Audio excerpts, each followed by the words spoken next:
মা মেয়ের খিদা লাগছে, এই যে দেখেন ওরও খিদা লাগছে। তা এখন আমরা দেখি কি বানানো যায়। এটা দিয়া তেল দিছি, একটু আটা দিছি। এই যে মেয়ে খাচ্ছে, রুটি বানাইছি। আর এখানে বানাইছি পাস্তা। পাস্তার জন্য কাইয়া করছি, বানাবো তার জন্য। আর এই জন্য আমার মেয়ে খাইতেছে রুটি, আর আমি এটাকে বানাইতেছি, বেলতেছি।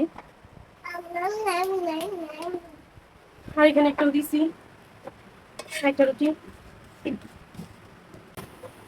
যেভাবে রাইখা চাপ দিয়ে কাইটে নিতেছি। কাইটা নিয়ে যেভাবে দিতেছি মোমো শেপ। এটা কি বলবো, আমি কিছু খাইতে মন করতেছিল, যে বানিয়ে বানিয়ে রাখতেছি। ওইগুলো সিদ্ধ কইরা এই যেগুলো বানানো শেষ, পাস্তাগুলা বা মোমো যেটাই কর না কেন, ভিতরে পুর দিলে একটা মোমো হয়ে যেত।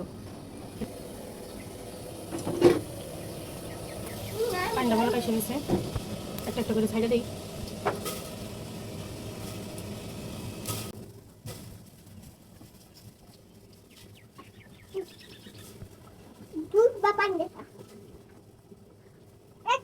এই যে পেঁয়াজ কুচি দিয়ে দিছি, তারপরে কাঁচামরিচ দিয়ে দিছি, তারপরে এখন দিয়ে দিব সস।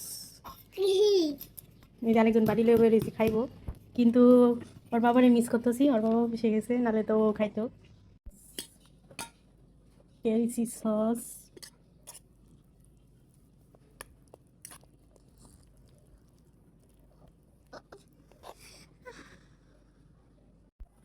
এই যে বিসমিল্লাহ। হুম, দারুণ মজা।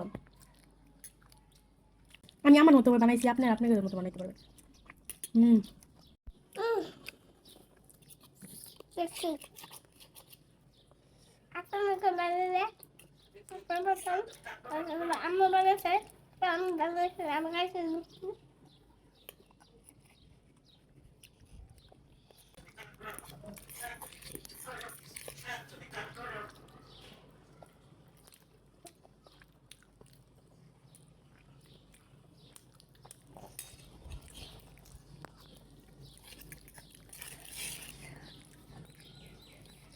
ফ্রিজে দিছি, আইসা খাইবে। বাটির মধ্যে রাইখে দিই, ফ্রিজে রাইখে দিই, আইসা খাইবে না।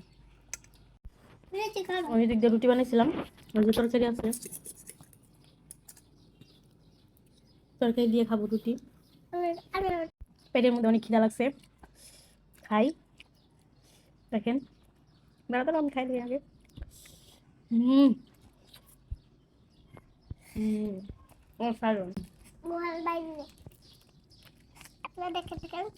ঘরের বাইরে না, বলার বাহিরে। হুম, হ্যাঁ বলতেছে ঘরের বাইরে।